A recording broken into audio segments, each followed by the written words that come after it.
veces está tratando de buscar algo milagroso, alguna sustancia milagrosa, solo una cucharadita de aceite de oliva al día.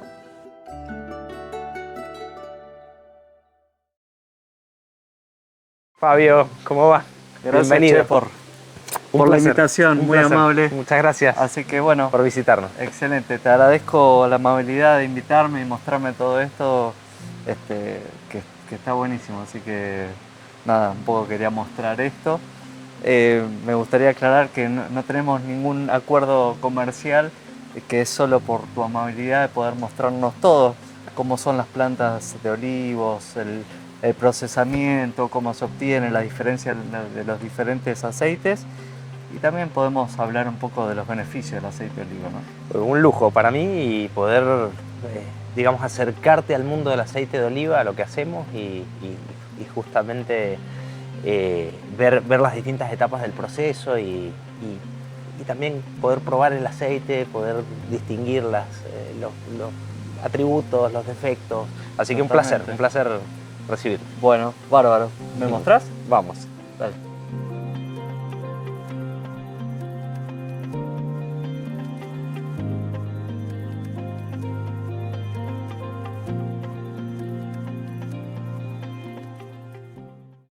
Así que bueno, en esta finca cultivamos 100 hectáreas de olivo.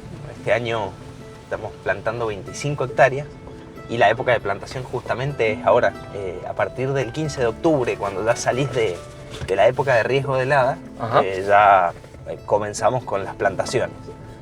El 100% de lo que hacemos en este olivar es bajo agricultura orgánica. Un poco lo que te comentaba, Mendoza es un desierto y en esta condición desértica la posibilidad de trabajar de una forma natural es algo bastante simple y bueno, en este caso en el olivar desde el año 2016 trabajamos con agricultura orgánica, pero en el caso de los viñedos desde el año 1998. Para nosotros no es algo nuevo. Así que estamos en nuestro olivar de Maipú. Es una finca donde también dedicamos bastante al estudio de variedades. Tenemos 90 variedades cultivadas en colección. 90 variedades. 90. Hay 2.000 en el mundo. Se estima que hay unas 2.000. Existen a nivel mundial y sobre todo en España, pero también en otros países, lo que se llaman bancos de germoplasma, donde en estos bancos se conserva la diversidad de variedades y se estiman unas 2.000 variedades. La olivicultura moderna o de los últimos 20 años cambió mucho, sobre todo en búsqueda de la mecanización de la cosecha, que es la tarea más demandante, más compleja, y eso hizo que apareciesen lo que hoy conocemos como cultivos superintensivos.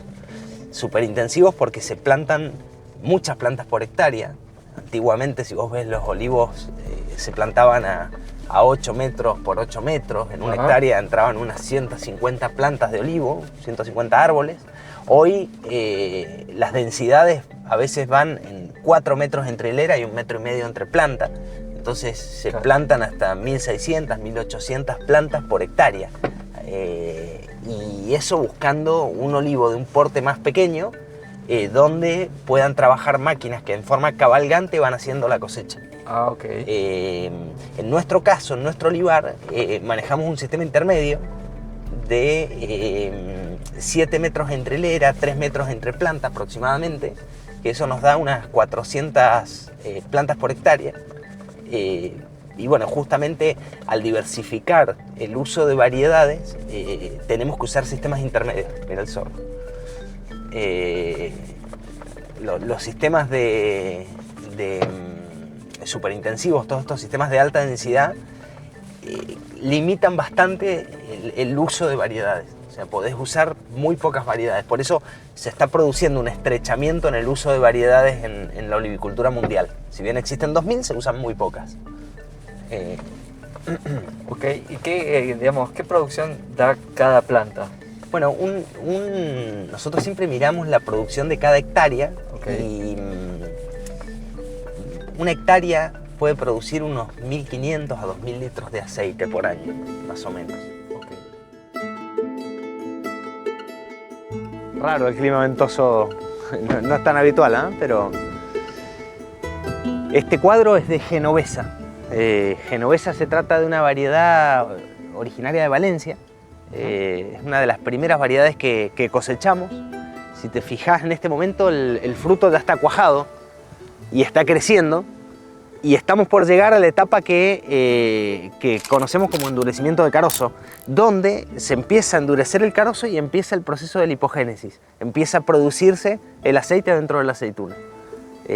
Así que es una etapa crítica respecto al riego. Durante la primavera, en el olivar, un aspecto muy importante en nuestra condición es el riego. Aquí no podemos hacer agricultura si no se hace bajo riego, ya que llueven 150, 200 milímetros al año.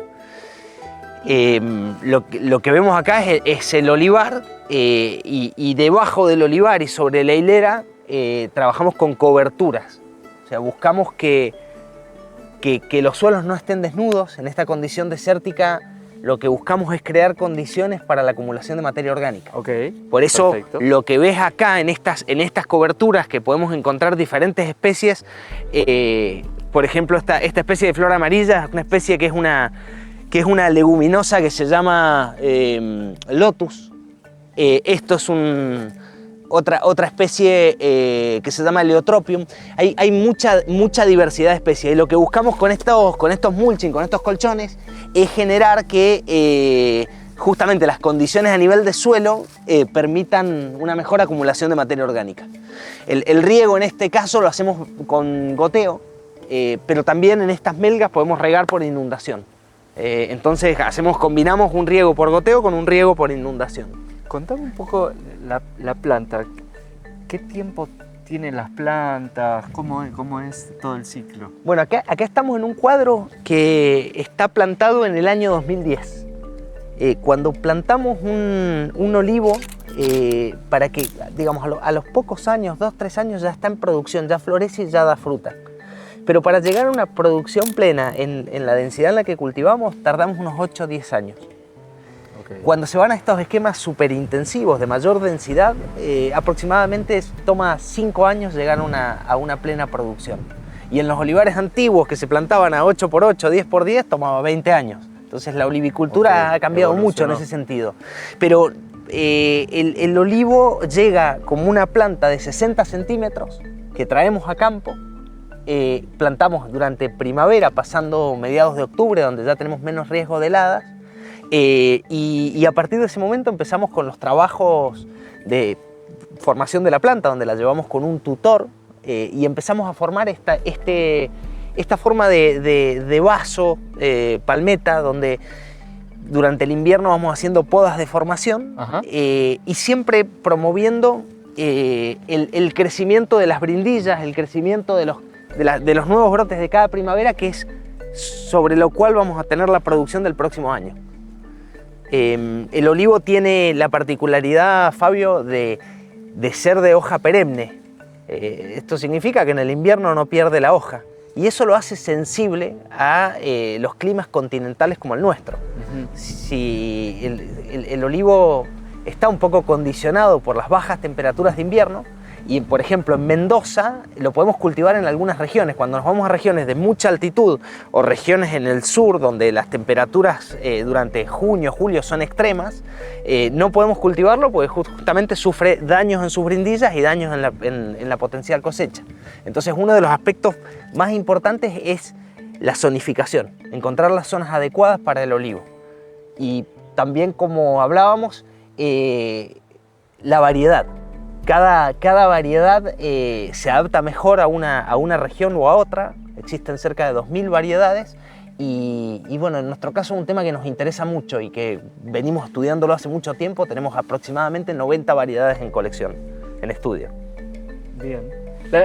La aceituna se considera, digamos, es un fruto de hueso, ¿no? Exacto, una drupa, sería como si fuese un fruto, como un durazno. Al carozo se le llama hueso, y en la pulpa es donde acumula el aceite. Ok. De acuerdo a la variedad, que uno encuentra diferentes sabores, ¿tienen que ver con algo del suelo, solo con la planta? Y si se sabe si hay algún beneficio extra en cuanto a algo que vamos a hablar más adelante, que es el contenido de polifenoles, si eso cambia en la cantidad de polifenoles, si se conoce algo.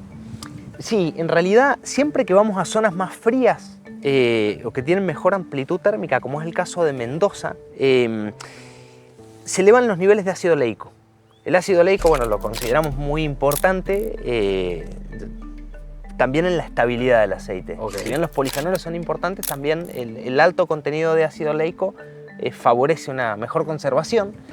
Los polifenoles también, en la medida que vamos a zonas más frescas y en la medida que anticipamos cosecha, logramos aceites que tienen más nivel de polifenoles.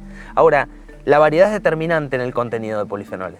Okay. Variedades, por ejemplo, como Genovesa son una variedad de un contenido medio, una variedad como Arauco o como Coratina son variedades de altísimo contenido de polifenoles, y si vamos a una variedad como Arbequina o Arbosana, la franja de polifenoles que podemos lograr es bastante inferior. Entonces Okay. La variedad es determinante. Sensacional. Eso cambia el sabor, obviamente. Cambia completamente las notas del aceite. Todavía estamos en una época temprana, pero nosotros lo que buscamos en una aceituna, esta es una aceituna que se está recién desarrollando, está creciendo, va a comenzar a producir el aceite, pero lo que nosotros buscamos cuando producimos un aceite es encapsular los aromas frescos de la aceituna recién cosechada. Entonces, uno de los procesos claves para producir un aceite de calidad es hacer una cosecha donde cuidamos el fruto, donde el fruto no se rompe y donde llega en un periodo muy corto y a las pocas horas estamos separando el aceite. Eso es clave, es fundamental cuidar la cosecha y cuidar el tiempo entre cosecha y molienda. Esta variedad es una aceituna que es mucho más grande, en este momento está generándose, digamos, justamente el crecimiento del fruto y va a comenzar la acumulación de aceite ahora a partir de fines de este mes. ¿Cuándo es el momento clave de cosecha? Momento de cosecha se determina mucho por el perfil de aceite que estamos buscando. Cada variedad tiene una ventana. En el caso de Genovesa, por ejemplo, es nuestra variedad más temprana y iniciamos la cosecha en la segunda quincena de marzo. Okay. Como productor, algo que es clave es buscar que bajen un poco las temperaturas. Como productor me gusta cosechar justamente a partir de abril, cuando las temperaturas empiezan a bajar un poco, sí, para que ese proceso y ese periodo entre cosecha y molienda okay, sea lo más favorable posible. Porque la temperatura es clave. La temperatura es clave para evitar que se produzcan procesos fermentativos y para que se pierda esa calidad, esas notas que buscamos en el aceite. Pues eso es lo que ha evolucionado en las últimas décadas en cuanto al conocimiento del aceite de oliva, ¿no? Absolutamente, es como hay un cambio en el aceite de oliva que se ha dado en los últimos 20, 30 años. Yo a veces lo comparo con el café, que es un producto que es mucho más cotidiano, donde uno ve cómo se ha desarrollado la categoría de café de alta calidad, cafeterías de especialidad. En el caso del aceite de oliva, bueno, si pensamos hace 30, 40 años, las tecnologías no permitían producir altísima calidad, pero tampoco había una costumbre de cosechar en forma más anticipada, de cosechar y producir y buscar estos aceites más altos en polifenoles, con perfiles frutados. Entonces es abismal la diferencia entre un aceite de alta calidad y un aceite de cosecha tardía y donde no se cuida tanto la calidad. Por eso estaría bueno que veamos también cómo cambió el proceso, qué beneficios tiene, porque para la salud también tiene beneficio el hecho de cómo se modificó el procesamiento, todo lo que antes conocíamos como primera prensada y todo eso. Me gustaría que después nos vaya contando cuando veamos cómo se produce eso, así que... Sí, y hay algo que yo siempre, es polémico, pero siempre lo digo, el aceite de oliva es bueno para la salud, siempre que esté fresco. Si consumimos un aceite que está rancio, que está oxidado, donde los ácidos grasos están oxidados, se pierden los beneficios. Se pierden muchos de los beneficios. Lo mismo pasa con cualquier alimento que tenga ácidos grasos. Entonces, para nosotros como productores es muy importante cosechar, procesar y llevar el aceite fresco al mercado. Y por eso en nuestras botellas ponemos el año de cosecha como un dato fundamental para que como consumidor puedas elegir el aceite más fresco. El ácido graso, ¿cuán frágil es? ¿Cómo... Bueno, el oleico, que es un monoinsaturado, es más estable que un poliinsaturado, sí, y está en el aceite de oliva entre un 55 y un 84% aproximadamente. Depende mucho de la zona depende mucho de la variedad.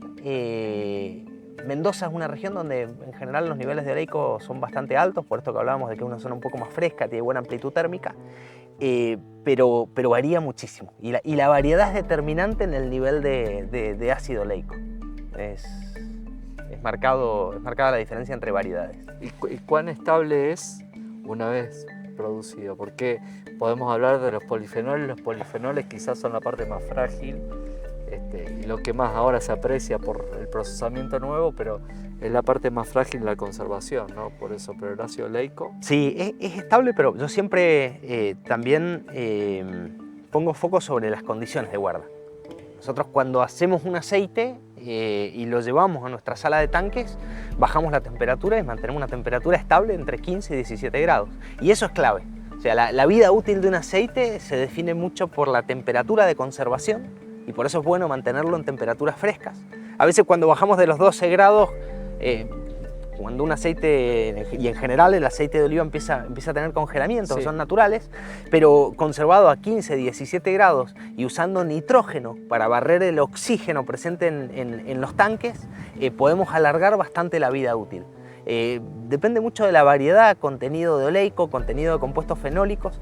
Un aceite se puede mantener fresco durante 1 año y medio, 2 años, pero tiene que estar muy bien conservado. A veces yo recomiendo hasta congelar una botella de aceite de oliva, donde cuando bajamos las temperaturas y congelamos, también mantenemos mucho las propiedades. Porque los mayores enemigos de los polifenoles es la luz, el calor y el oxígeno. Y el oxígeno, ¿no? Exacto. Esos son los 3 enemigos del aceite de oliva y son los 3 enemigos de cualquier alimento que tenga ácidos grasos. Y el tiempo. Y el tiempo. Entonces, que en el aceite de oliva, mientras más fresco, mejor. Acá no hay guarda, no hay mejora con la guarda, siempre mientras más fresco, mejor. Por eso el dato más importante es saber el año de cosecha del aceite que estoy comprando. Este olivar en este año nos encontramos en lo que llamamos un año de baja. Hay una particularidad del olivo que es, digamos, que tiene una becería. Nosotros le llamamos becería o cultivo añero. Tiene años de alta producción y años de baja. Eso se puede marcar por algún evento climático y a veces se marca más y a veces se marca menos. En el caso de este olivar de Maipú y donde estamos parados en esta variedad, es un año de baja. Es un año donde se ha marcado bastante ese proceso de becería. Venimos de una cosecha muy buena y este va a ser un año donde vamos a cosechar seguramente un 50% de lo que cosechamos el año pasado. En esta variedad sí, cambian las diferentes partes del olivar en los diferentes cuadros, pero en esta variedad la becería se marcó bastante este año. Excelente. Todo esto tiene que ver con la parte del cultivo orgánico, ¿no? Sí, para el cultivo orgánico, para nosotros lo que es importante es mantener vida en los suelos. En un desierto como es Mendoza, la clave para hacer agricultura y en cualquier lugar es tener niveles adecuados de materia orgánica. Digamos, tener compuestos orgánicos en los suelos que acumulan humedad, que le dan vida a los suelos es fundamental. Por eso para nosotros el uso de coberturas, por lo menos en esta situación, en este olivar, es muy importante para lograr esto. Esto da diversidad de minerales, microbiota también, porque también todo esto colabora, ¿no? El olivo es un cultivo que tiene una particularidad que está considerado como un gran bosque natural a nivel mundial. Las hojas tienen una relación carbono-nitrógeno bastante alta y cuando las hojas caen ya en el suelo se arma un mulching muy importante de esas hojas que protegen el suelo. Entonces es un cultivo considerado en ese sentido muy bueno para Hay mucha diversidad. para la fijación de carbono y por eso está... Claro, conserva el suelo. Exacto, conserva el suelo. Cuando vemos en estas primeras fracciones del suelo, lo que buscamos es mantener la materia orgánica, que es la vida de los suelos.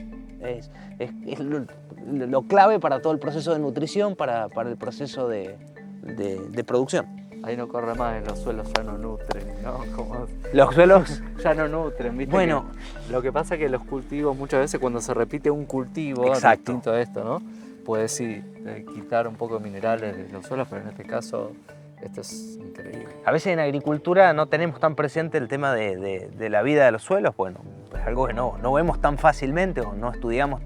Hoy mucho más, hoy se estudia mucho más en las universidades, pero es clave pensar en un suelo como un organismo complejo donde existen miles de interacciones y donde nuestro rol como agricultores es promover que eso exista, promover la acumulación de humedad, que es la base de la vida de los suelos, y bueno, y tratar de trabajar de una forma armónica con los sistemas naturales, promoviendo diversidad, promoviendo que haya enemigos naturales, que hayan condiciones para favorecer una producción más natural. Puede ser orgánica, puede ser no orgánica, pero hoy hay un cambio, digamos, a nivel mundial, yo creo, positivo en ese sentido, porque bueno, durante muchos años a veces se han practicado agriculturas muy extractivas y contemplando poco estos aspectos que son importantes. Hoy se valora muchísimo. Sí, hoy hay un cambio. Hay más conocimiento también, ¿no? Exacto. Y una pregunta más. ¿El suelo cambia el sabor del aceite como pasa con otros productos? Por ejemplo, el vino.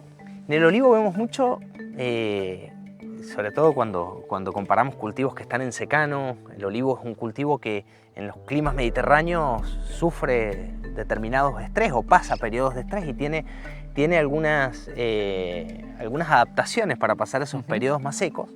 Lo que vemos es que cuando hay determinados periodos de estrés, cuando la fruta y el olivo llega en una condición de humedad controlada, sube el nivel de compuestos fenólicos después en el aceite. Ajá. Entonces, durante el otoño y previo al invierno, también buscando que la planta no llegue tan activa a las épocas de frío, comienza un proceso donde bajamos la frecuencia de riego, bajamos los milímetros de riego y lo que vamos buscando es que la planta se vaya preparando, los tejidos se vayan madurando previo al invierno.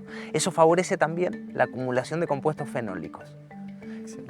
El momento de cosecha, como hablábamos, también es determinante. Cuando cosechamos temprano, la cantidad de compuestos fenólicos en los aceites, lo que medimos normalmente, que son los polifenoles totales, son mayores. Después empieza un proceso, digamos, de disminución de esos compuestos fenólicos, pero bueno, variedad, manejo y momento de cosecha son tres aspectos relevantes para la composición. Cuando vamos a un suelo pedregoso o estamos en un suelo de mayor acumulación de agua, estos procesos justamente de cómo se encuentra el estado hídrico de la planta marcan bastante y podemos encontrar justamente perfiles diferentes de aceites en base a suelos diferentes. En esta finca encontramos, por ejemplo, zonas que tienen mayor conductividad, sales naturales en los suelos, y cuando producimos aceites de esas zonas nos encontramos con aceites más altos en polifenoles que zonas que están menos estresadas.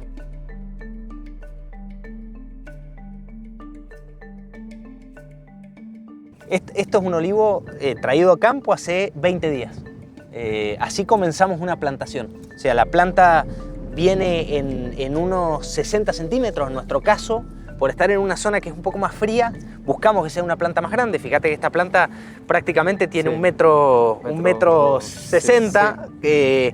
Es una planta que la traemos y la plantamos a partir de mediados de octubre. Acá está regándose, usamos un sistema de goteo. Y la maceta en la que viene esta planta tiene unos 4 litros. Lo que buscamos es que tenga un buen sistema radicular y que, bueno, desarrolle de acá hasta el invierno el mayor tamaño posible para llegar bien a las heladas. Exacto. Así que acá, como ves, es una plantación recién hecha. Luego empezamos con todo este establecimiento de coberturas y de ayudar para que estos suelos empiecen a formar suelo, a tener más materia orgánica. Muy bueno. En este caso estamos en este cuadro donde tenemos plantado Koroneiki. Es una variedad griega, la más significativa, la más representativa de Grecia. No hay muchas hectáreas todavía de Koroneiki en Argentina, pero es una variedad que se está cultivando, se adapta muy bien en la producción. Es una aceituna que madura bastante tardía, siempre da perfiles verdes de aceites bastante estables y bueno, esto es un cuadro de Koroneiki que está cultivado a 7 metros entre hilera y 3,5 metros entre plantas. 408 plantas por hectárea. ¿Y esto más o menos cuándo se cosecha, una vez que empieza a dar frutos? Esta variedad, por ejemplo, la cosechamos a principios de mayo, mediados de mayo. Okay, siempre lo que estamos viendo y nuestro programa es cosechar hasta fines de mayo. Sabemos que las heladas que pueden afectar la calidad del aceite, porque también las heladas pueden afectar la planta, pero las heladas también afectan cuando dañan el fruto. Entonces nosotros programamos para cosechar hasta fines de mayo, donde se produce una ocurrencia de heladas, y en el caso de variedades tardías como Koroneiki que llegan verde a esa etapa porque ya bajan las temperaturas y no maduran tan temprano, son variedades que las cosechamos durante el mes de mayo. Y esto está dando de acá a 3 años más o menos. Esto de acá a 3 años, el año que viene ya van a haber flores y va a empezar a producir algo. Inclusive si caminamos podemos encontrar algunas plantas que ya tienen alguna fruta. Acá hay otra variedad, pero fíjate, esta es una planta que muy chica, donde ya han cuajado algunos frutos. Estos frutos no han logrado un buen cuaje. Esto le llamamos zofairones, son frutas que no están cuajadas, pero fíjate, una planta de este tamaño ya floreció y ya tiene algunas aceitunas. Esto es otra variedad. Y esta tiene meses, ¿no? Claro, la planta hace 20 días. 20 días. Vino en maceta ya con una floración, y en realidad cuando nosotros nos encontramos una planta así, no es una planta que estamos pensando en cosechar. Entonces cuando hacemos trabajo de desbrote, en este caso tiramos la aceituna. ¿Para qué? Para que la planta ponga toda su energía en el crecimiento. Ah, claro. No nos interesa la fructificación en este momento, nos interesa que la planta, digamos, destine su energía al crecimiento. Exacto. Con las vides pasa lo mismo, ¿no? O sea, sí, al principio hacemos también el mismo manejo, y lo que buscamos es que se fortalezca el sistema radicular, que la planta cree, digamos, un buen crecimiento vegetativo en la temporada. Claro. Todo el mundo pensaría lo diferente, dejar el fruto. La aceituna, pero... Sí, totalmente. En esta finca este año hemos plantado 20 hectáreas y nos quedan unas 5 hectáreas para plantar el año que viene.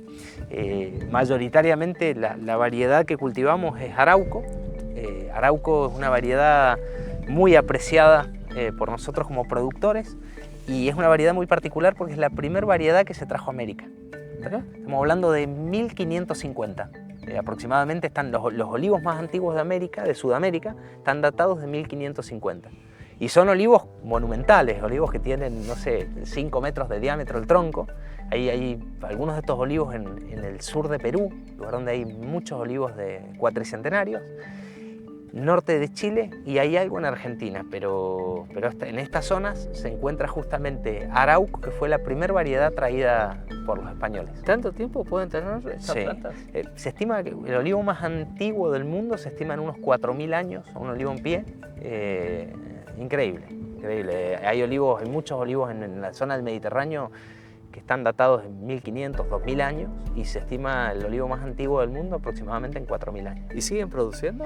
Sí, porque el tronco tiene esa edad, pero en la medida que uno poda, claro, las yemas van generando nuevos brotes, van generando cosechas. Lo que pasa es que es verdad que son olivos más protegidos patrimonialmente porque no pueden formar parte de un cultivo comercial, no puede hacerse una cosecha mecánica. Entonces, pero bueno, sí están en algunas zonas del mundo, están protegidos porque son, imaginémonos, 2000 o 4000 años, ¿no?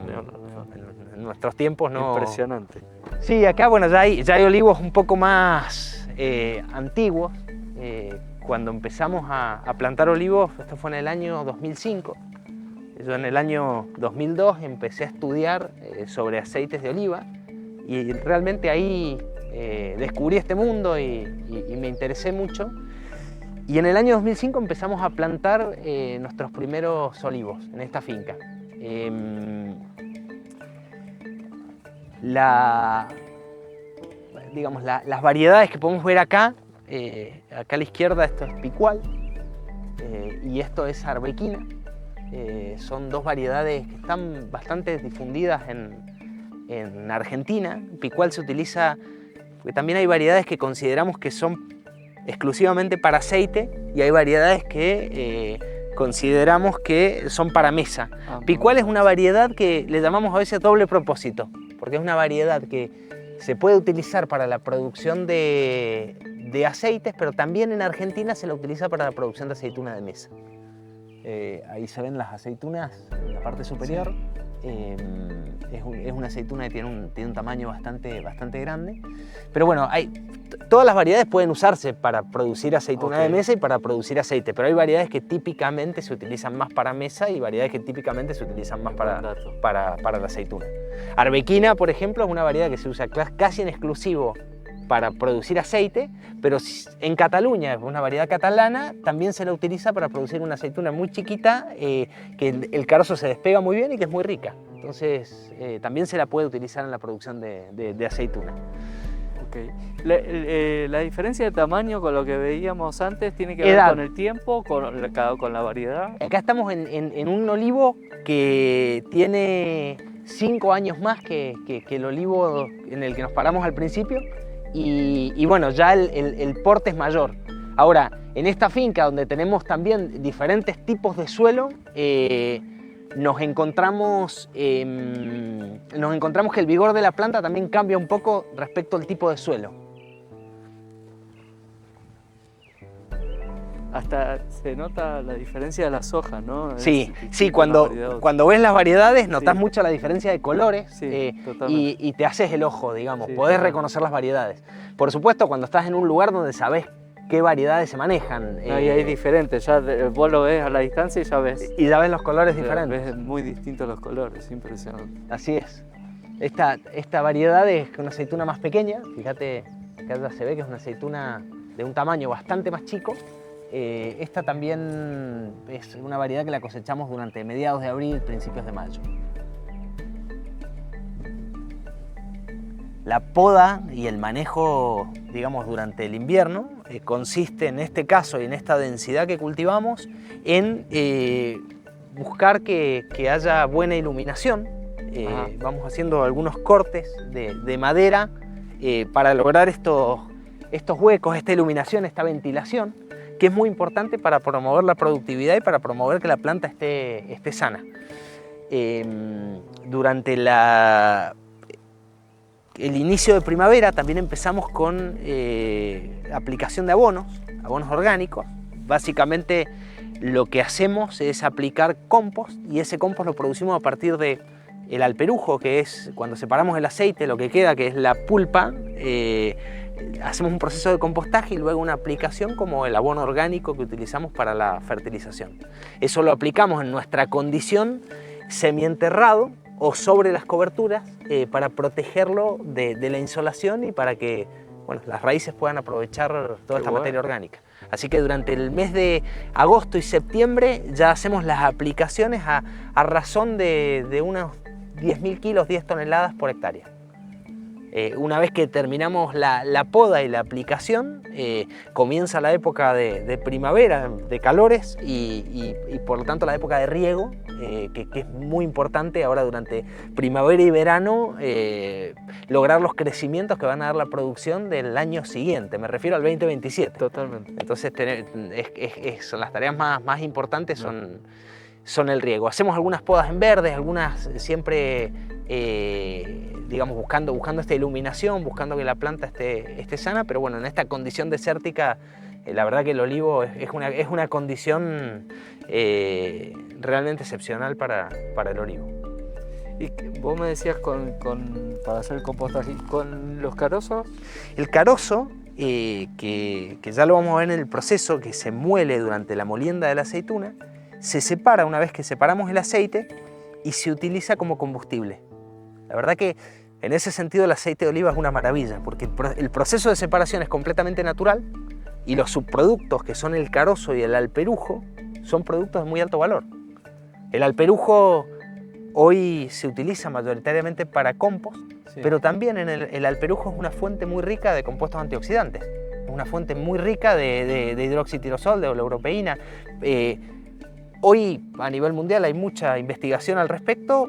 Todavía no hay tanta, digamos, aplicación industrial en la separación de esos compuestos fenólicos, pero como la mayoría de los compuestos fenólicos son hidrosolubles, por lo menos estos que hablamos, se van justamente en la fase acuosa, y el alperujo es una fuente muy rica en antioxidantes. Creo que el futuro de la olivicultura y del aceite de oliva tiene que ver con la recuperación de todos estos subproductos para aprovecharlo. Sí, claramente es lo que se dice un alimento funcional, ¿no? Porque tiene de los ácidos grasos y esto, cantidad de polifenoles que son diferentes a lo que uno ve, por ejemplo, en los frutos secos, pero tienen muchísimos beneficios, así que después podemos charlar un poquito de eso. De hecho, cuando probás una aceituna del árbol, muchas veces alguien viene al olivar, corta una aceituna y la prueba. La aceituna que comemos, la aceituna fermentada, tiene un proceso de desamarizado, donde se quitan estos compuestos amargos. Antiguamente se hacía la aceituna como la aceituna sajada, que se cortaba, o la aceituna rota, donde se ponían agua y se iban lavando esos compuestos fenólicos. Ese proceso ahí se hace con soda cáustica, se hidrolizan esos compuestos fenólicos y la aceituna que comemos tiene una fermentación en una salmuera. La aceituna del árbol, cuando probamos una aceituna del árbol, inclusive en este estado de madurez, lo que notamos es, digamos, una intensidad de amargo y de astringencia terrible. Después en el aceite quedan el 5% de esos compuestos fenólicos, porque el resto, al ser hidrosolubles, se van con el alperujo. Por eso el aceite palatable, si no, no podríamos consumir el aceite de oliva. Totalmente. Por supuesto que una proporción importante queda en el aceite, pero la mayor proporción se van en el alperujo. El carozo es un combustible excepcional porque al venir ya partido en trozos de 5 o 6 milímetros, es muy fácil su uso en calderas industriales. Entonces lo utilizamos en caldera para la generación de vapor, para la generación de agua caliente. ¿En serio? 100%. Y eso es algo muy extendido. En cualquier planta de aceite de olivas que visites, la generación de calor,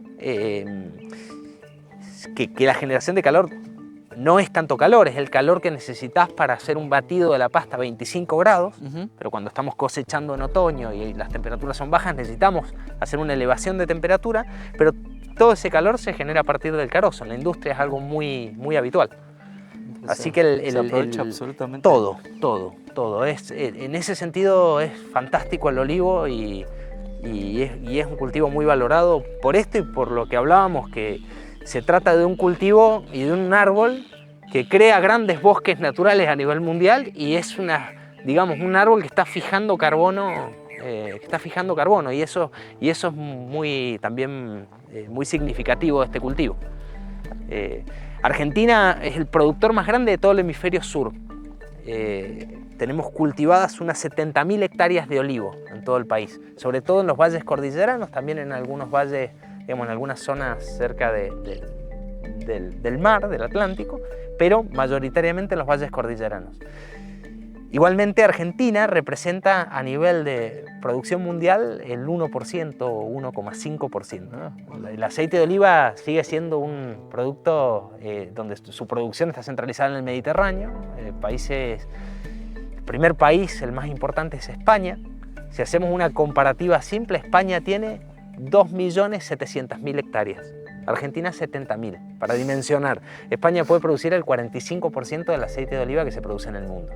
Después son relevantes países como Italia, Túnez, Grecia, Marruecos, Portugal, países que son grandes productores y grandes consumidores de aceite de oliva, donde los consumos de aceite de oliva pueden estar en torno a los 10 a 15 litros por persona por año.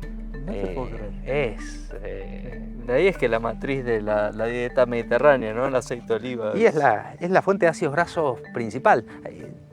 Algo que por ahí no se conoce tanto, pero Argentina tiene una ley del año 1932 de fomento de la olivicultura. Fue la ley fundacional de la olivicultura argentina. En Mendoza habían leyes de finales de 1800. Ahora, estas leyes de promoción de la olivicultura no estaban enfocados en la exportación, sino que estaban enfocados en el creciente mercado interno por la inmigración española e italiana en Argentina. De hecho, se estima, algún dato curioso, entre la década del 30 y la década del 40, el consumo de aceite de oliva en Argentina era aproximadamente 4 a 5 litros por persona por año. Y si uno piensa en esos inmigrantes, venían con la costumbre exclusiva de consumir aceite de oliva. Por eso, durante 2 décadas se desarrolla la olivicultura.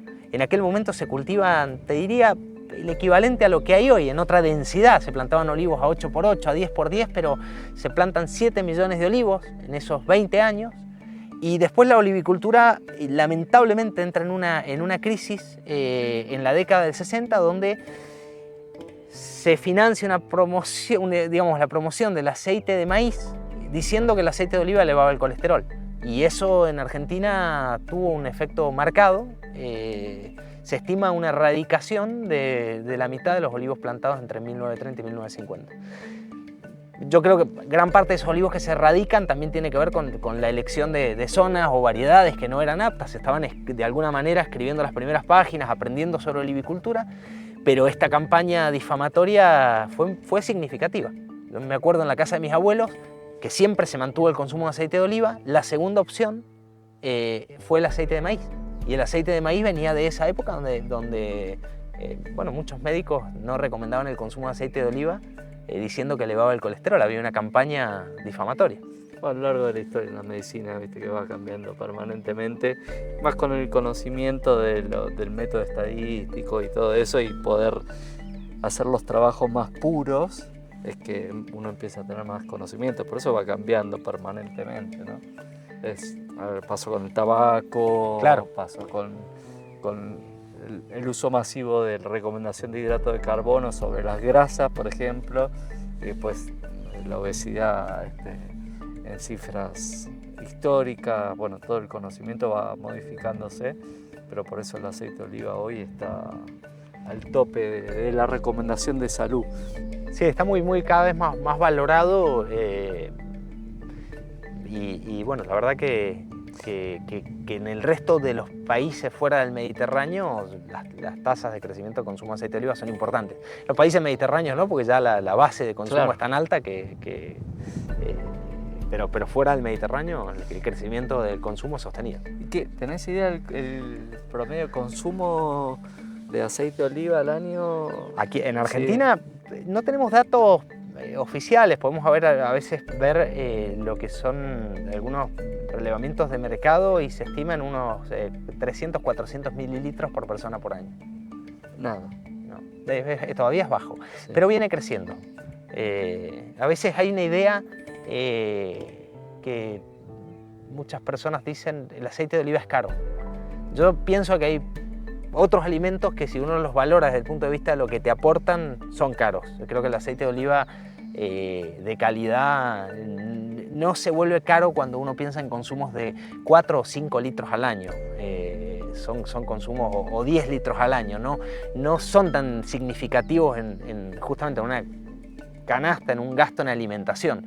En la medida que se va poniendo en valor, también creo que esa visión va cambiando. Pero vos sabés que se dice caro, pero también se gasta dinerales en suplementos que no tienen ningún tipo de aval. Sin embargo, la gente, si lo tomara el aceite de oliva como un suplemento que tiene mucho más evidencia, va a resultar mucho más económico que el gasto en suplementos que no tienen, aparte uno no tiene el conocimiento ni siquiera de la calidad, menos de qué eficacia tiene. Así que si uno compara precios no hay punto de comparación. Sí, yo creo que esto, digamos, este tema de alimentación saludable y en un alimento, bueno, milenario, que el aceite de oliva no es una moda, es un alimento que una vez que lo valorás, que lo apreciás por su calidad, y para mí es un alimento básico de todos los días de la mesa. Me encanta el aceite de oliva en el desayuno, como desayunan en el sur de España o muchas cosas, en muchos lugares del Mediterráneo, donde se desayuna una tostada con aceite de oliva, tomate, o donde se usa como materia grasa desde el desayuno en adelante.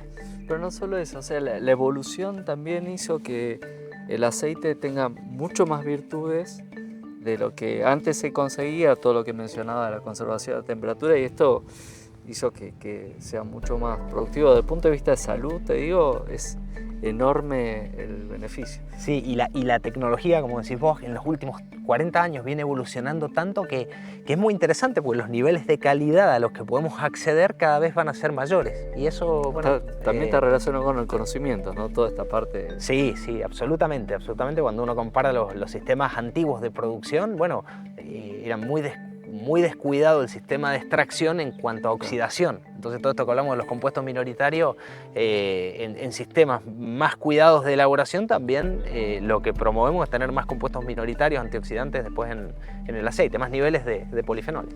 Aprovechando, ¿me mostrás un poco cómo es la elaboración del aceite? Sí, vamos a visitar la planta. En este momento no estamos procesando, pero vamos a ver un poco las etapas de proceso. Dale. ¿Cómo andamos? Arauco. Esta planta es la variedad Arauco que hablábamos. Que como te decía, Arauco es nuestra variedad más importante porque se trata de esta variedad histórica. Se trae desde España, se cultiva en Sudamérica y lo particular es que hoy en España no se conoce la variedad.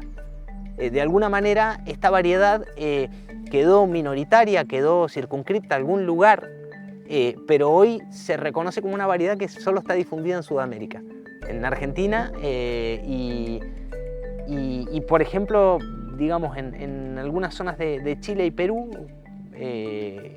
nombrada de otras maneras. De hecho, en Perú se la llama sevillana. Probablemente sea una variedad que tiene su origen en Sevilla o cerca de Sevilla. Claro. Se trata de una variedad espectacular por la calidad de los aceites que también tienen un contenido de fenoles bastante alto y un frutado verde muy fresco, una variedad que realmente nos gusta mucho y nos representa también cuando exportamos nuestros aceites. Cuando vamos a cualquier lugar del mundo con una variedad que nos da unicidad en nuestro lugar, también eso es apreciado en mercados de alta calidad. Es muy distinta la planta, ¿eh? La planta es diferente, es como un sauce, mirá, tiene como una formación, fíjate las ramas que cuelgan, muy productiva, es una variedad que si se mantuvo 400 años acá es porque es una variedad muy adaptada y muy productiva, pero bueno, siempre se ha utilizado para la producción de aceituna de mesa. Esto, entre paréntesis, nosotros en el año 2004 fuimos el primer productor en producir aceite de oliva a partir de Arauco. ¿Por qué? Si vos sos productor de olivo y tenés Arauco, por ejemplo, cuando salís a vender tu aceituna, esta aceituna se va a pagar el doble si tiene destino de conserva. Si tiene destino de aceite, siempre el precio, son mercados diferentes, es bastante más bajo. Entonces, una variedad que puede ir para mesa se prioriza en la mesa por un tema de precio de mercado. Entiendo. Nosotros cultivamos hoy 70 hectáreas de Arauco y vamos camino a 120 hectáreas de Arauco. Es una... Solo para la producción de aceite. Solo para aceite.